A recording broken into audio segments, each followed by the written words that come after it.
بسم الله الرحمن الرحيم الحمد لله رب العالمين والصلاة والسلام على سيدنا محمد وأهل بيته الطيبين الطاهرين. The voice is okay, the voice. Today a new maxim, and the maxim states لا شك, do not consider the doubt, no doubt. No doubt, it means do not consider it. لكثير الشك, for those with the frequent doubts. With the frequent doubts. A person who doubts frequently, or he has obsession, let's say.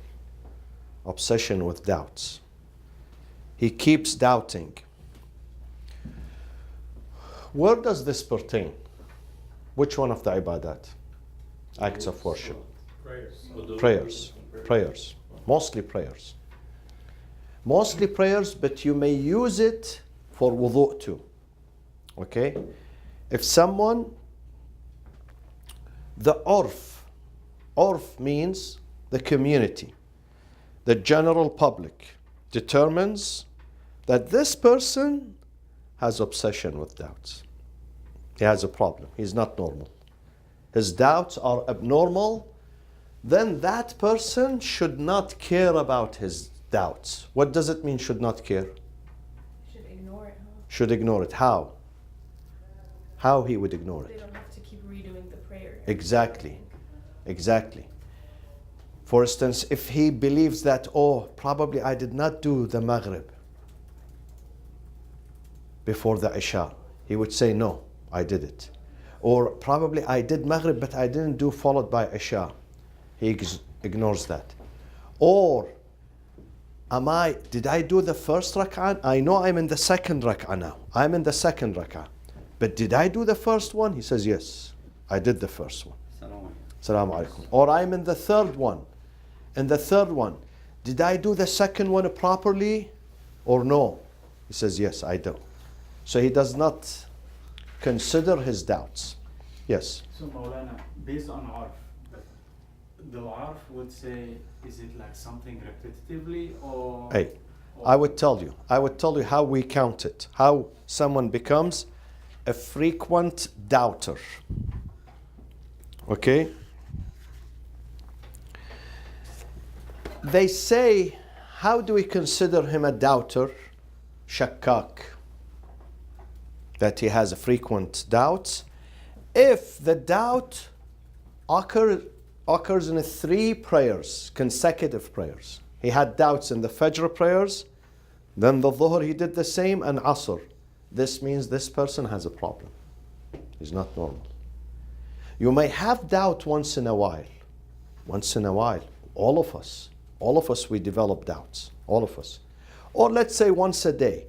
But if it happens in 3 consecutive prayers, let's say Asr, Maghrib, Isha, or Dhuhr, Asr, Maghrib, or morning, noon, afternoon, then in that case he does not care about his doubts.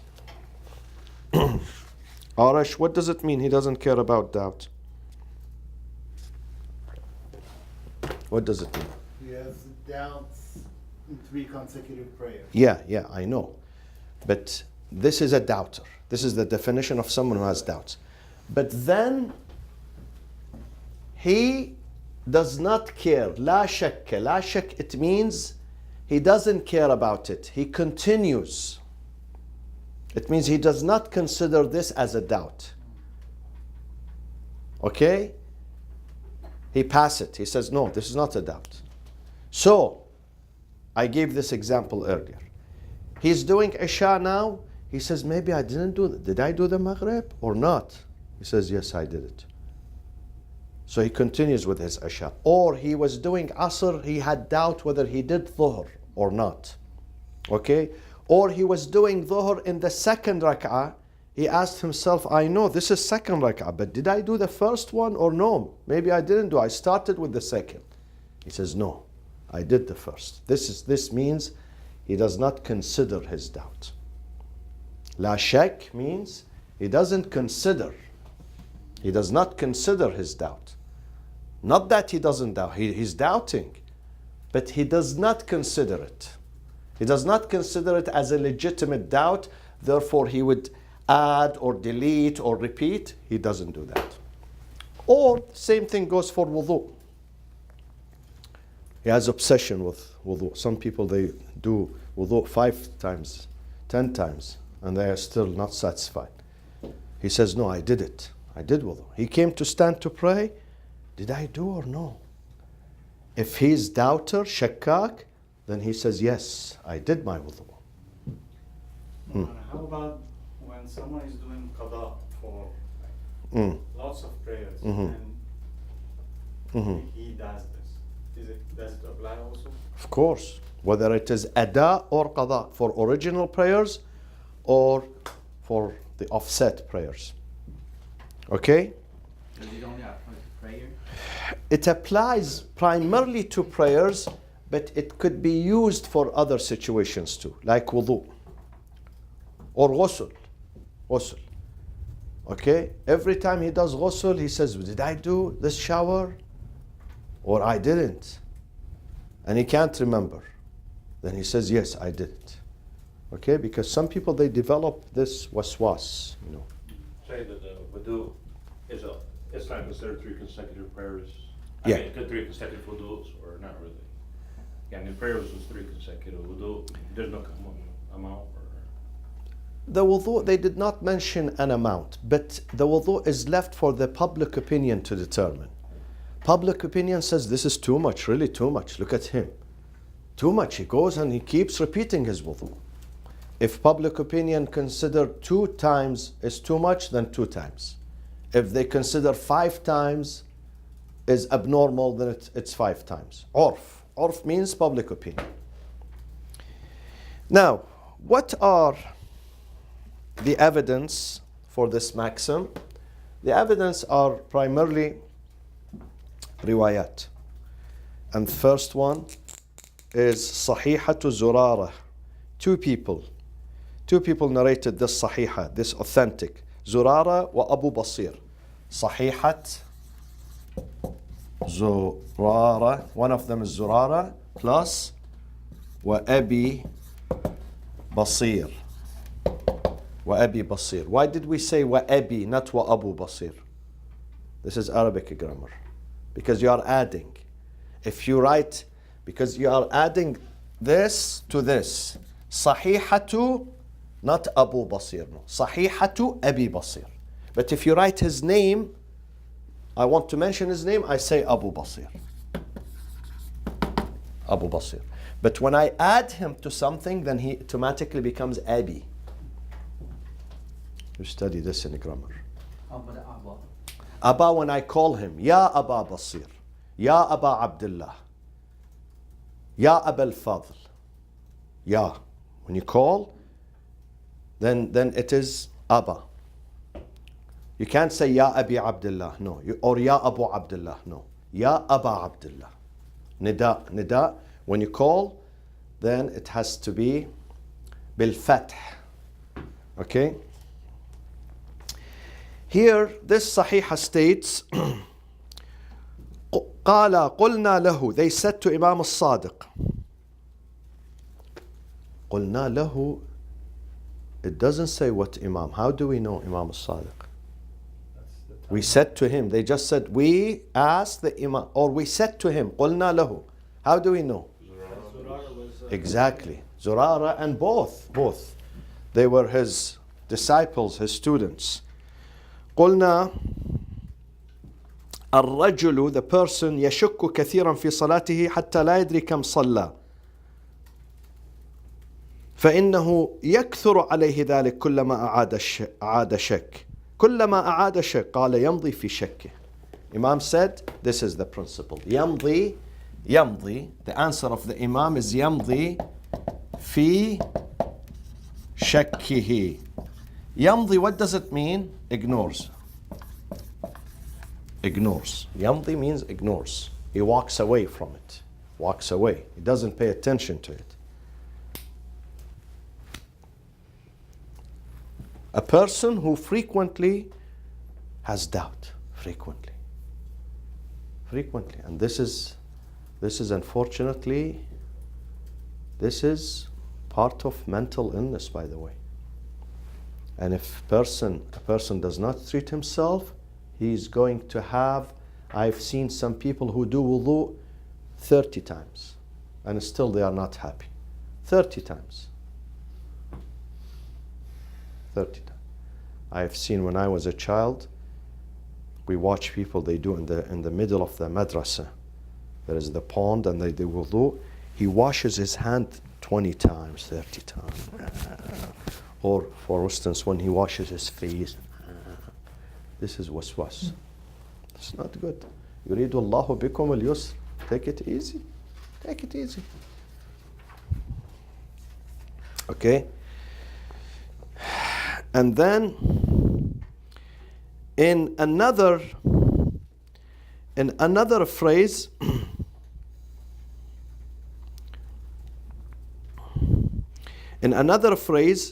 Imam al-Baqir, someone else, Muhammad ibn Muslim, Sahihat Muhammad ibn Muslim.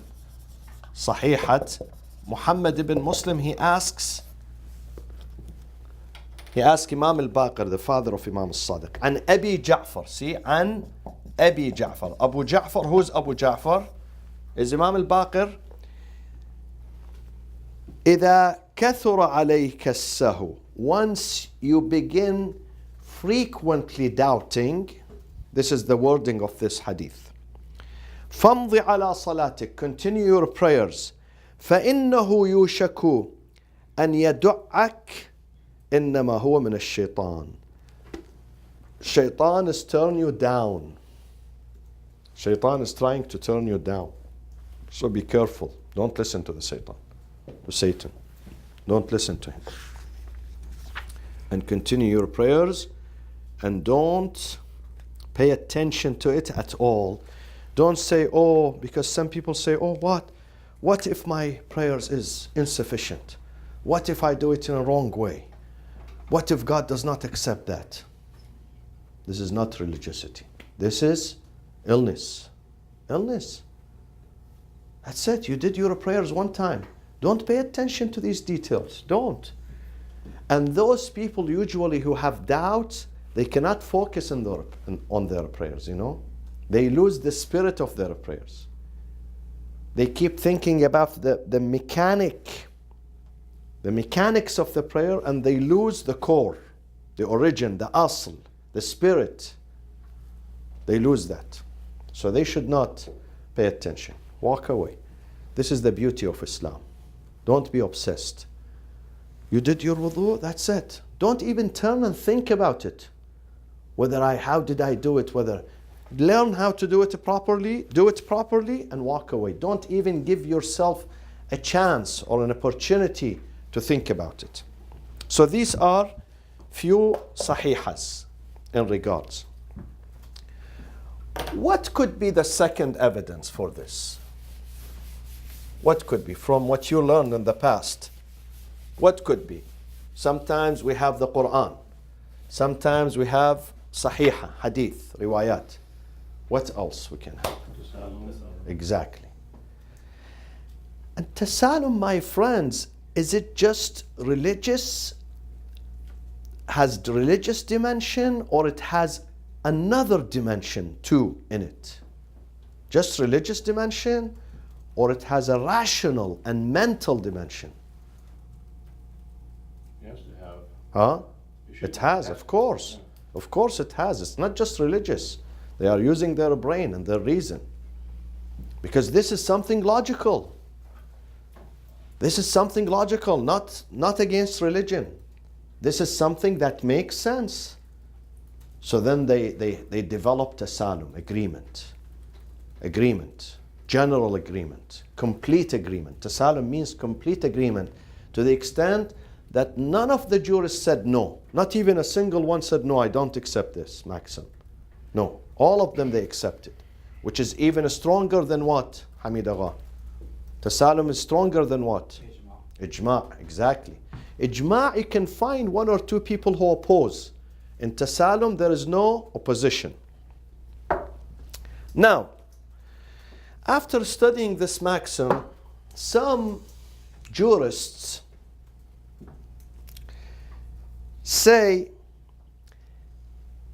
if someone doesn't know whether he reached that stage of doubt or not yet, what should he do? He doesn't know. He really now he's shakak, or no, he's one level below. He has not graduated yet. So what should he do in this case? He's even doubting that, so he obviously has a problem. Doubting doubt. That's the account. He has the doubt, but the society still have not judged him. Let's say his wife, his son, his friend, his partner. They still did not say anything. They watched him, but they didn't say, they didn't comment.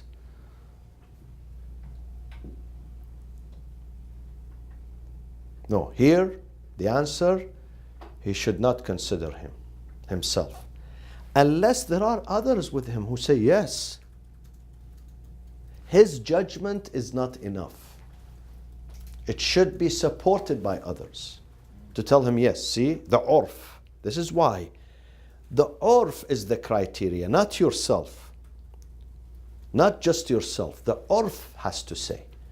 When you present your case to 3, 4, 5, almost all of them they say yes. Unfortunately, you are diagnosed with shak, with doubt.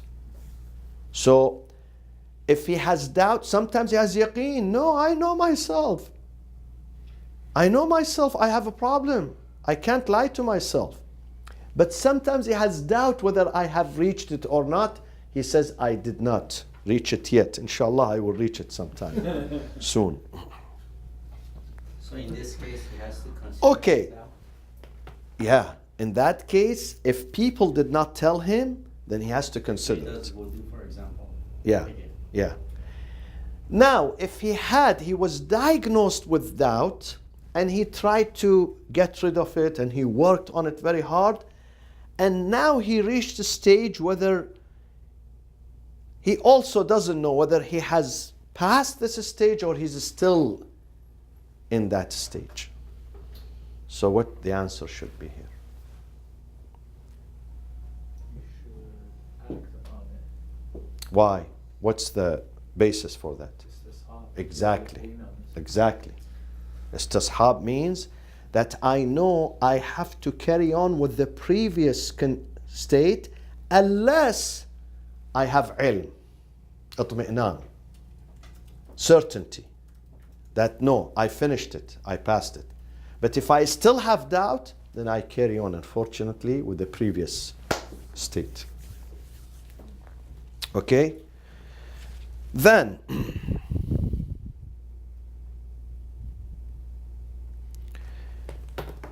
someone who has doubt, a doubter,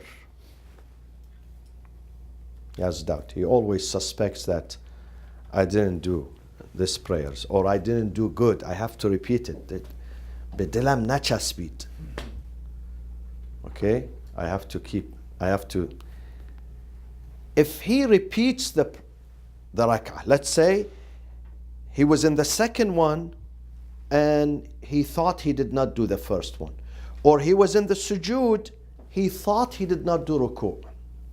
And he stood again from sujood, he stood for ruku' and he did another ruku', thinking that he did not do the first ruku'. What is the state of this new ruku'?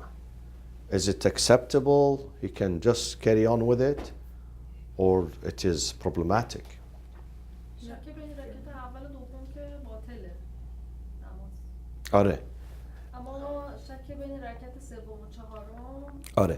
اگر شک کرد که نخونده یک رکعت نماز احتیاط میخونه. بله. ولی این برای اونی که شکش طبیعیه. Normal. بله. We are speaking about someone who's always doubting. Always. He has a problem. He's not normal. He's abnormal. He's abnormal. So in this case, if he did an extra ruku', he stood from sujood, he went back reversed, and he did ruku'. And then he went back for sujood. If he, Is his prayers okay, or he has a problem with the prayers? didn't we say before, if he gets to pass the sujood part, that's a complete process and you can't go back. But if he keeps messing it up, then probably end up being no prayers upon him then. No. You can't say no prayers upon. This is No. for frequent doubter? Frequent doubter. I'm speaking about frequent doubter because our subject is frequency. In this case, if he does an extra ruku', then his prayers is voided, unfortunately. He messed up with his prayers. But he realized that he did an extra one, you're saying? No. The norm is that he should not pay attention. So if he paid attention and he acted upon that intention, then he voided his prayers. He voided it. So he shouldn't pay attention.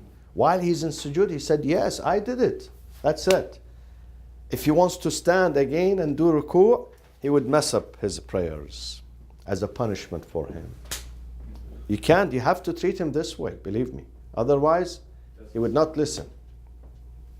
So he should not, and it is illegal, haram. This act, by its repeating the act, becomes haram for him. Becomes haram. Not that, well, he did it extra, it's no problem. No, it's a problem. It's a problem. He did something extra. He did something wrong, illegal. Okay? So the act becomes haram. Not only the prayers becomes voided, the act also, the extra act that he thought he had doubt and he didn't do it, also becomes illegal and becomes a haram act. He committed a sin. So does he have to pay kafara for it? No kafara, but he committed a sin. Committed a sin. He shouldn't do that. He should stop that. But then, is that gonna make him worse? Like, to know that he's doing haram now? No. Does he, Probably. With some people, it could worsen their condition. They think that they are really violating. But this is a way of stopping them. Because if you don't stop them, they keep doing that. They keep doing that. They keep doing that. So they get to the point of it's causing them mental distress. Do they gotta keep praying? It depends. Mental distress has degrees. Sometimes junoon. Right. Okay? It reaches the state of junoon. Junoon, rufi' al-qalam. Junoon, majnoon, rufi'a an ummati, 9 items, they have no responsibility. One of them is majnoon. One of them is someone who passed out, he's in coma. He doesn't have to pray or to fast. One of them is sabi, he's still not reached the age of maturity. So if he really reached that stage, then he doesn't have to pray. What is the benefit of his prayers? He's not enjoying it. Not only he's not enjoying it, it's hurting him.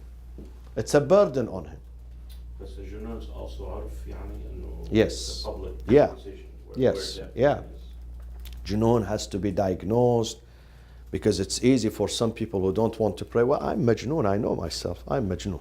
So he can, get away. No, it's not like that. Either a physician or group of physicians, psychotherapists, whatever, or sometimes does not need to go to the doctor's office. His family know him. They know this man. Yeah. Don't we see this in we see this in some masajid, in some communities. Rufi' al-qalam.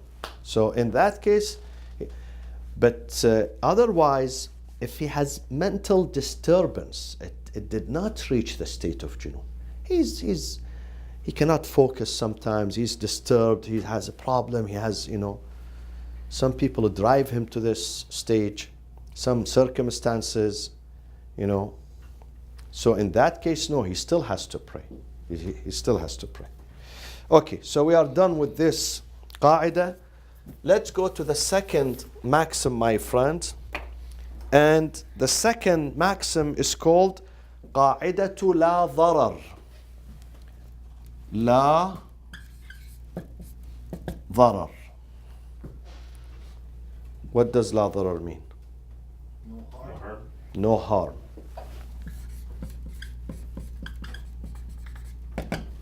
No harm. This is briefly. But of course, it has a continuation. They just summarize it in this. But the hadith, it's longer. What is the continuation of the hadith? La dharar, and also plus the whole maxim. This is half of the maxim. But usually fuqaha, when they say, they don't say the whole maxim. They just say the first sentence, la dharar. But it has continuation. What is it? La dharar, this is one part of it. A. Part B is what? Continuation of this. ولا الضرر في الإسلام. Exactly. La dharara wala ضرر في الإسلام. wala dhirar. Be careful, Arish. Your wife is a scholar, huh? You can't do something wrong or illegal. Alhamdulillah. She's nimche faqih. Nimche. 50%. Her father probably, huh? Your father? Yes. He goes to Hawza? Yes. Oh, alhamdulillah. 15 years. Alhamdulillah. Okay? So be very careful, Arish. Don't think you are an attorney and you can get away with it. She is also jurist. Yeah. So, this Again, can you say, so I see la dharar. wala dhirar. Dhirar means no. La dharar means no harming others, and no harming others. You don't harm others. Wala dhirar, neither accepting the harm to yourself. Neither accepting the harm. Both. This is, my friends, probably in jurisprudence, this is the most famous maxim. The most by any account. This Purity. more than anything else. And this maxim, there is a total consensus between Shias and Sunnis and Sufis and Sushis and all of them. They accept this maxim because this is the hadith, the exact wording of the hadith of the Prophet sallallahu alaihi wasallam, which took place during a very famous incident in Medina. And the unfortunate person in that incident was a companion, a terrible companion called Al-Mughira ibn Shu'bah. Al-Mughira ibn Shu'bah. One of the hypocrites, one of those who are intruders to Islam, who never understood the message of Islam, and this man was so unfortunate that he turned against Imam Ali, and he was one of the powerful voices who supported Muawiyah bin Abi Sufyan, the arch enemy of Imam Ali. This man, if you read his history, terrible history. So he was the reason behind this maxim. Who knows the story of this maxim? Hamid? Arash. This man used to own a palm tree in a ranch. The ranch did not belong to him. He sold the ranch, except the palm tree inside this ranch. And the ranch was purchased by one of the Ansar, and this man would go and visit his palm tree whenever he likes, without knocking at the door, without seeking permission. And this man has family, has women, children, and he goes because I want to look at my palm tree. I want to sit underneath the shade of my. So the man told him, please, it's okay, this is your, belongs to you, but just knock at the door. He refused. So the man went to the Prophet. The Prophet told Mughira to come and asked him politely, Mughira, you have no right to go without permission. He said, no, this is my property. I go anytime. He said to him, but this man has a family. You are intruding into his private life. He said, I don't care. The Prophet said to him, okay, I have a good solution. Sell him this palm tree. He will pay you. He said, no, don't want to sell. The Prophet said, okay, buy the ranch from him. Buy it. Give him the money and get him out. He said, no, I'm not going to buy. And I will go whenever I like to go. Imagine such a person, the way he speaks with the Prophet. When the Prophet heard this argument, the Prophet became angry.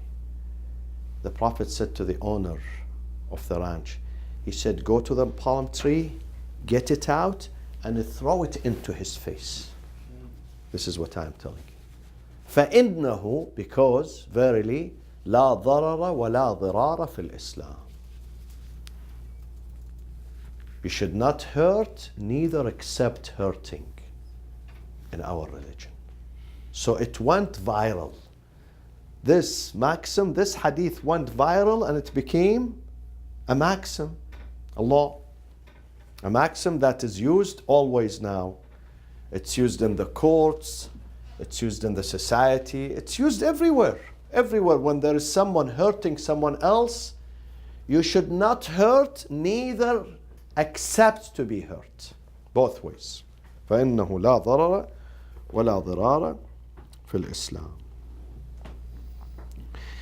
Now, can we use this? The example that was presented was what? Mu'amalat, yes? Dealing. But can we borrow this maxim and use it in ibadat too? Practicing religion? Let's say in prayers. Let's say in fasting. Fasting is a very good example. Someone who's 15, 20, 25, 30, 35. Fasting hurts him or her. They can't function. They can't function. Too much for them. Too much of a burden. Darar. It causes darar. It could cause damage to his kidney, to his liver, to his heart, to his whatever. So would that person continue the fasting or no? Here he should stop.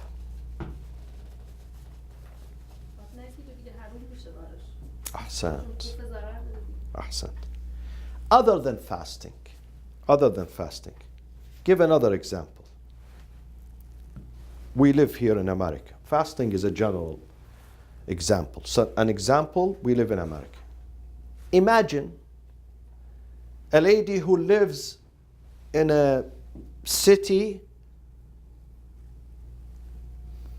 Most of them are enemies of Islam, let's say. And they are dangerous too. And if she leaves her house and she goes to work or to school, or she leaves her house for any reason, going to doctor's office, and she's wearing hijab, someone in the neighborhood is going to come and stab her, let's say, or whatever, does something to her, or pull away her hijab.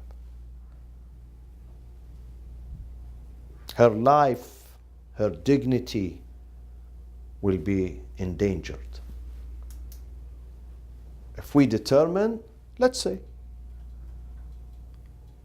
if we determine that if this lady is wearing hijab, if she goes to this school, if she leaves her house, she goes into the street, the market, then that will be a danger.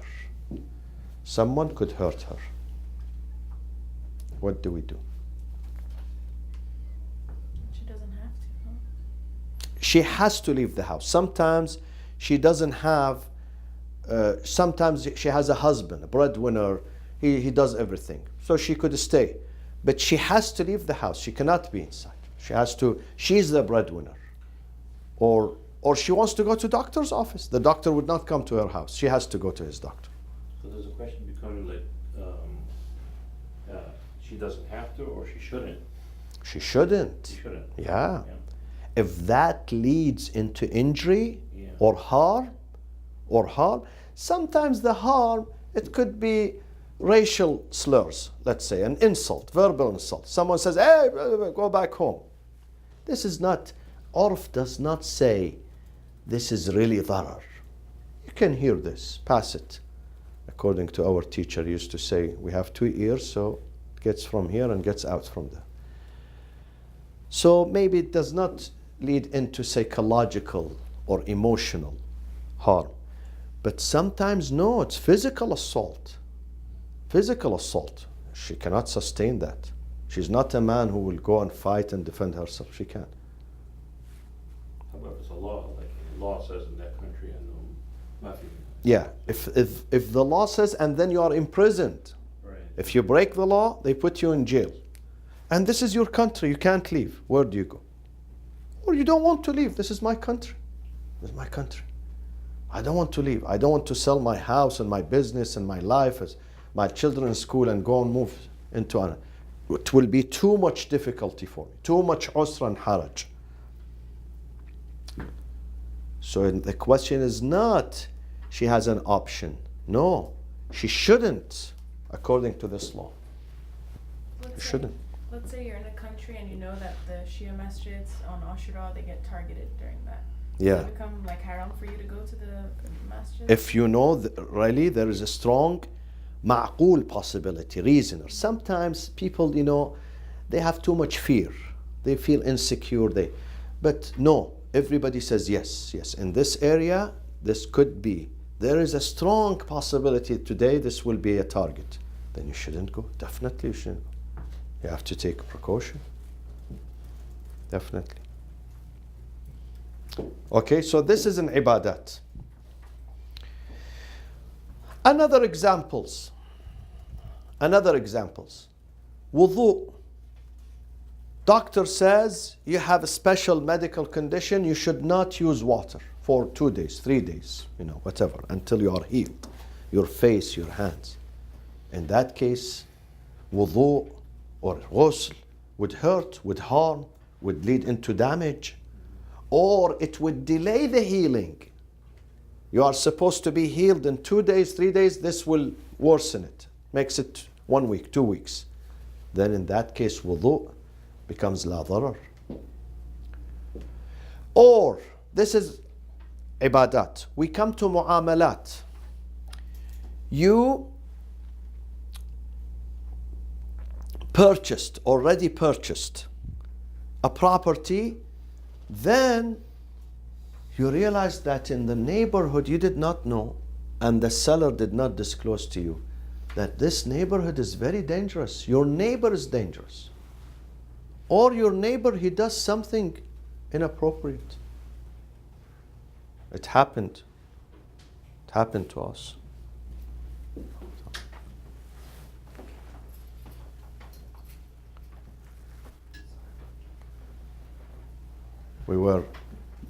We signed a contract to get a place to record Islamic lectures and programs for a TV. After we finished, we heard noises. Then we found out they are filming something else. Terrible. We didn't know about it. How can we film here? We bring women, children, our children, and your next, exactly, your neighbor. He does something inappropriate. So this is darar. So you can break, the contract is broken here. And if you go to the court, the judge says, yes, this is darar. You can't continue with this sale. Okay? So it is in your favor, not in the favor of that one. So whether the darar, the harm, is in ibadat, in the worshipping, or in mu'amalat, transactions, it should not be accepted, and it would lead into what? Into the cancellation or prohibition. In case of ibadat, prohibition. You cannot, worship this way. Or let's say, another example I give you, and then we will turn to the next class. Mizuki is on time, Japanese time, 8 p.m. Yeah. The other example, if you want to go to Hajj and you have not been to Hajj, you have not been in the past, this is the first time. First time they call it Hajjus Sarura. Sarura, nickname for the first timers. But then there is danger. Anything could happen. Suffocation, stampede. And then they said, this is Allah's, always. So Saudi Arabian government, they never accept any blame. Always qada and qadr. Whenever there's a tragedy in Saudi Arabia, fire, stampede, whatever happens, qada wa qadar. And then they recite Surah Al-Fatiha for you. They do you a big favor by reciting Surah Al-Fatiha. And they give condolences. So is it? But then the dharar, the harm, is reasonable, ma'qul. Sometimes people are too worried, too afraid. They don't go because they hear news. But then this one is reasonable. Is reasonable, yes please. This one is reasonable. Then can you go or not? Some people say this season, if you go, something will happen. And the analysis is credible and the threat is reasonable. Urf says yes. Yes, this is insecure. What would happen? Can you go to Hajj under these circumstances? If you get hurt. No, haram. Or you get arrested, let's say. Haram. You get arrested. In that case, la darar. Again, this maxim applies to it. And we will continue because this is a long maxim. وصلى الله وسلم على سيدنا محمد وأهل بيته الطيبين الطاهرين.